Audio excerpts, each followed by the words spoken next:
Hello friends, तो हम लोग आज डिस्कस करने जा रहे हैं लंग के वॉल्यूम और लंग कैपेसिटीज़ के बारे में। ये आपको रेस्पिरेटरी सिस्टम 11th के एनसीईआरटी के अंदर टॉपिक मिलेगा, जहाँ से लगातार क्वेश्चन पूछे जाते हैं, ठीक है ना। तो ये पहला हमारा पॉइंट है, इम्पोर्टेंट ध्यान देना है कि यहाँ पे हम बोल रहे हैं कि human lungs can neither be completely filled with air nor completely इम्पटेड।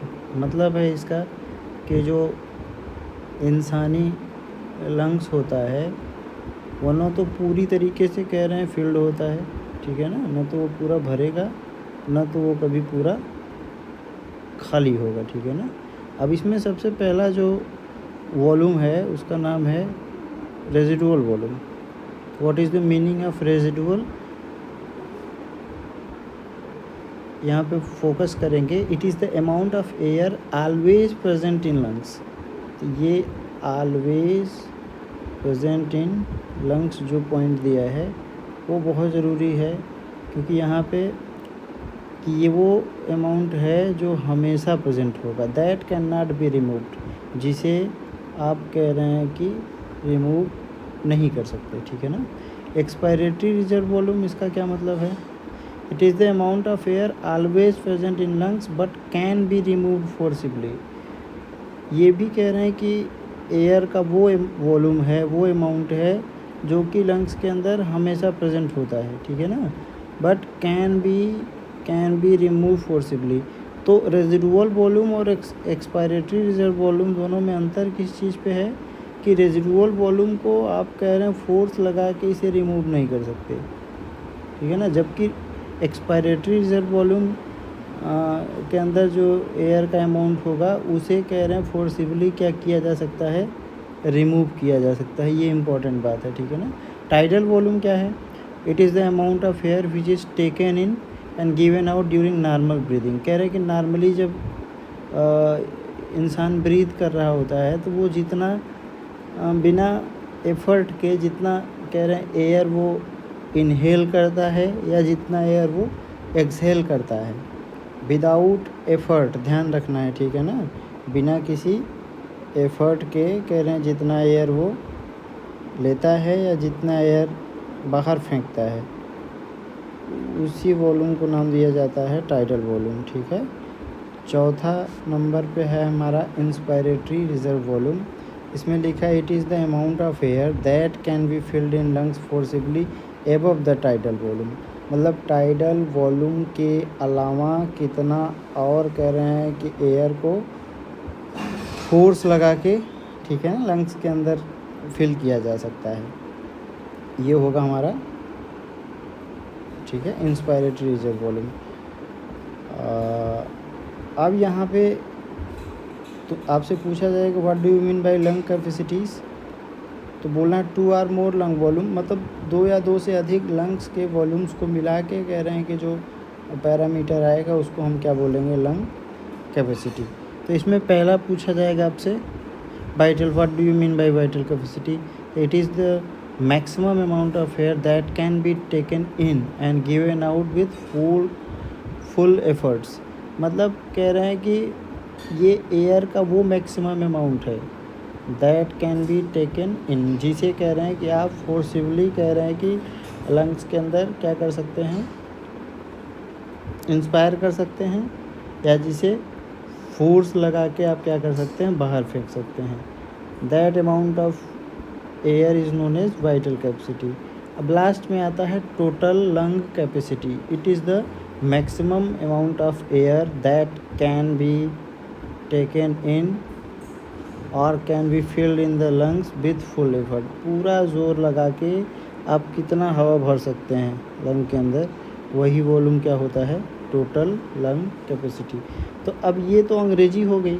अब यहाँ पे हम अगर ध्यान से देखने की कोशिश करें तो ये बहुत सिंप्लीफाइड तरीका है। मतलब ये है, आप समझिए, जैसे हम बोल रहे थे कि फंक्शनल रेजिडुअल कैपेसिटी, ये जो फंक्शनल रेजिडुअल कैपेसिटी है जनरली कह रहे हैं कि ये एयर का वो अमाउंट है जो लंग्स के अंदर हमेशा कह रहे हैं कि ये फिल्ड रहता है, ठीक है। और ये टाइडल वॉल्यूम जो है वो कह रहे हैं कि वो आप इंस्पायर कर रहे हैं, आप एक्सपायर कर रहे हैं, तो इतनी एयर कह रहे हैं एंटर कर रही है, इतनी एयर बाहर जा रही है। अगर आप बिना किसी फोर्स के कह रहे हैं कि आप सांस अंदर ले रहे हैं, सांस बाहर कर रहे हैं, तो उस कंडीशन में ये जो वॉल्यूम होता है उसको टाइडल वॉल्यूम कहते हैं। मतलब टाइडल वॉल्यूम आप समझिए कि जब नॉर्मल कह रहे हैं, नॉर्मली आदमी ब्रीद इन और ब्रीद आउट कर रहा होता है, तो उस कंडीशन में उसके लंग्स के अंदर रेजिडुअल वॉल्यूम का तो कुछ किया नहीं जा सकता, वो तो कह रहे हैं वो प्रेजेंट ही होगा। और एक्सपायरेटरी रिजर्व वॉल्यूम जो है वो भी कह रहे हैं लंग्स के अंदर क्या होती है, फिल रहती है, ठीक है ना। अब हम फोर्सफुल ब्रीदिंग की बात करेंगे, मतलब फोर्स लगा के कह रहे हैं ब्रीदिंग करेंगे। तो अब टाइडल वॉल्यूम के अलावा कह रहे हैं कि आप और कितना, टाइडल वॉल्यूम के अलावा आप और कितना एक्स्ट्रा एयर कह रहे हैं कि बाहर फेंक सकते हैं, ठीक है ना। That is expiratory reserve volume, ठीक है, that is expiratory reserve volume. और कह रहे हैं कि आप टाइडल वॉल्यूम के अलावा आप और कितना एयर कह रहे हैं कि अंदर की तरफ मतलब इंस्पायर कर सकते हैं, तो वो क्या होगा हमारा इंस्पायरेटरी रिजर्व वॉल्यूम। तो इंस्पायरेटरी रिजर्व वॉल्यूम और टाइडल वॉल्यूम दोनों को मिला के कह रहे हैं जो कैपेसिटी आएगी उसको बोलते हैं इंस्पायरेटरी कैपेसिटी, ठीक है ना। और नेक्स्ट है हमारा फंक्शनल रेजिडुअल कैपेसिटी, आपसे पूछा जाएगा। तो फंक्शनल रेजिडुअल कैपेसिटी क्या है।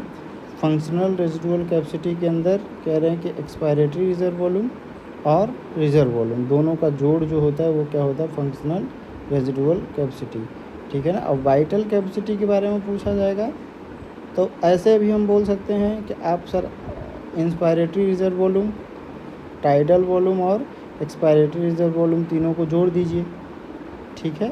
तो ये जो आएगा ये वैल्यू हमारा क्या आ जाएगा, वाइटल कैपेसिटी। या ऐसे भी हम कर सकते हैं कि टोटल लंग कैपेसिटी, ध्यान दीजिए टोटल लंग कैपेसिटी। अगर कह रहे टोटल लंग कैपेसिटी के अंदर चारों आ गए, इनमें से अगर हम रेजिडुअल वॉल्यूम को निकाल के बाहर कर दें, इनमें से अगर पूरे में से रेजिडुअल वॉल्यूम को आप बाहर करते हो तो जो आपको मिलता है वो क्या मिलता है, आपको वाइटल कैपेसिटी मिलता है। तो हम ऐसे भी बोल सकते हैं, ठीक है ना, कि vital capacity is equal to total lung capacity, total lung capacity minus residual volume, ठीक है। एक बार फिर से आप देखने की कोशिश करिए, एक छोटा सा डायग्राम बना के इसको सीख लेते हैं, बहुत ज़रूरी है, बच्चों को भूल जाता है बार बार, ठीक। तो यहाँ पर मान लीजिए ये कह रहे हैं ये हमारा लंग है, ये हमारा लंग है, ठीक है। अब इसमें कह रहे हैं जो सबसे बेस में जो वॉल्यूम होगा उसको बोल रहे हैं रेजिडुअल वॉल्यूम, ठीक है ना। उसके बाद हमारे पास है एक्सपायरेटरी रिजर्व वॉल्यूम, ठीक है। नेक्स्ट है हमारा टाइडल वॉल्यूम।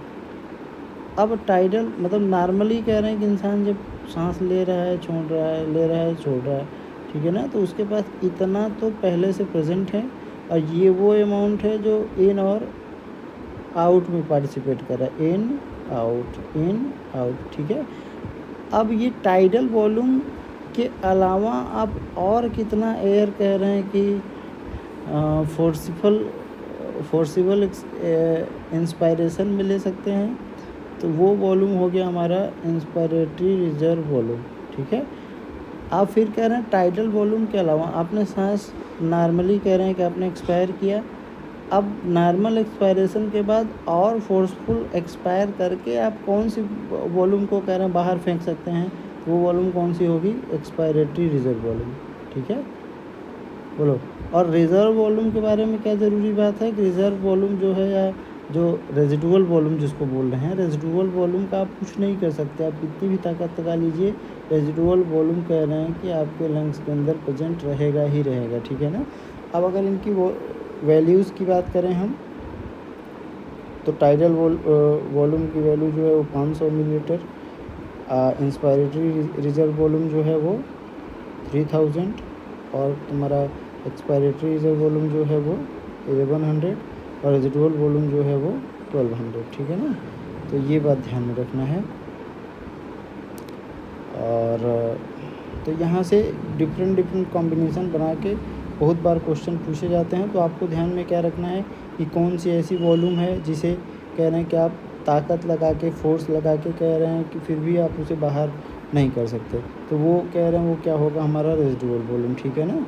नॉर्मल कंडीशन में कह रहे हैं कि लंग्स के अंदर क्या प्रेजेंट रहता ही रहता है, तो रेजिडुअल वॉल्यूम और एक्सपायरेटरी रिजर्व वॉल्यूम, दोनों को इकट्ठे क्या नाम देते हैं, फंक्शनल रेजिडुअल कैपेसिटी। ठीक है ना। तीसरा कह रहे हैं कि आप नॉर्मली बिना किसी फोर्स के जब आप ब्रीद इन या ब्रीद आउट कर रहे होते हैं, जो अमाउंट ऑफ एयर कह रहे हैं कि आपके लंग्स के अंदर जाती है या बाहर निकलती है, उसको हम क्या नाम देते हैं, टाइडल वॉल्यूम। ठीक है ना। आपने कह रहे हैं कि आपने सांस लिया, इंस्पायर किया, तो नॉर्मली कह रहे हैं आपने इंस्पायर किया, उसके अलावा आप और कितना एयर लंग्स के अंदर फिल कर सकते हैं, तो वो अमाउंट क्या होगा, इंस्पायरेटरी रिजर्व वॉल्यूम। ठीक है। आपने नॉर्मल एक्सपायर किया, एक्सपायरेशन के बाद और कितना एयर आप कह रहे बाहर फेंक सकते हैं, तो वो होगा आपका एक्सपायरेटरी रिजर्व वॉल्यूम। ठीक है ना। वाइटल कैपेसिटी क्या है, वाइटल कैपेसिटी में आपका inspiratory reserve volume, tidal volume और एक्सपायरेटरी रिजर्व वॉल्यूम तीनों आएंगे। तो टोटल लंग कैपेसिटी कितना पूरा एयर भर सकता है ना, तो उसमें आपका inspiratory reserve volume, tidal volume, expiratory reserve volume और रेजिडुअल वॉल्यूम चारों आ जाएंगे। तो कभी कभी ये आपको पूछा जाएगा कि हमारा वाइटल कैपेसिटी क्या है, तो वाइटल कैपेसिटी के अंदर कह रहे हैं कि आपका जो टोटल लंग कैपेसिटी है उसमें से आप रेजिडुअल वॉल्यूम को क्या कर दीजिए, माइनस कर दीजिए, जो बच जाएगा वो क्या हो जाएगा हमारा,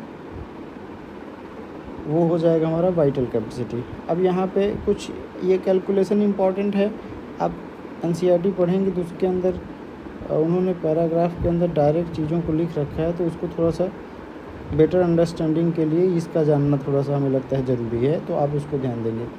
अ हेल्दी ह्यूमन नॉर्मली ब्रीथ्स, तो ये तो एनसीईआरटी की ही लाइन है। ठीक है ना, कि एक स्वस्थ इंसान जो है वो 1 मिनट में 12 से 16 बार कह रहे हैं सांस लेता है। अब एक कह रहे हैं कि 1 हीमोग्लोबिन कैरीज कितना मॉलिक्यूल ऑफ ऑक्सीजन, तो एक हीमोग्लोबिन जो है वो 4 ऑक्सीजन को बाइंड करके लेके जाता है। और ये जब आप सेचुरेशन की बात करते हैं तो ब्लड का जो मैक्सिमम सेचुरेशन होता है वो 97% होता है, ध्यान रखना। ठीक है ना। वो ब्लड कभी भी 100% सेचुरेशन में नहीं आता है, ये ज़रूरी बात है, इसको याद रखना है। अब कह रहा है कि 100 ml ब्लड के अंदर कितना हीमोग्लोबिन का अमाउंट है या होना चाहिए, तो कह रहे हैं 15 ग्राम। अब हमें ये बात पता है कि 1 ग्राम हीमोग्लोबिन कितना ऑक्सीजन को कैरी करता है, तो 1.34 ml, मतलब 1 ग्राम हीमोग्लोबिन कितना ऑक्सीजन को बाइंड कर सकता है, तो 1.34 ml।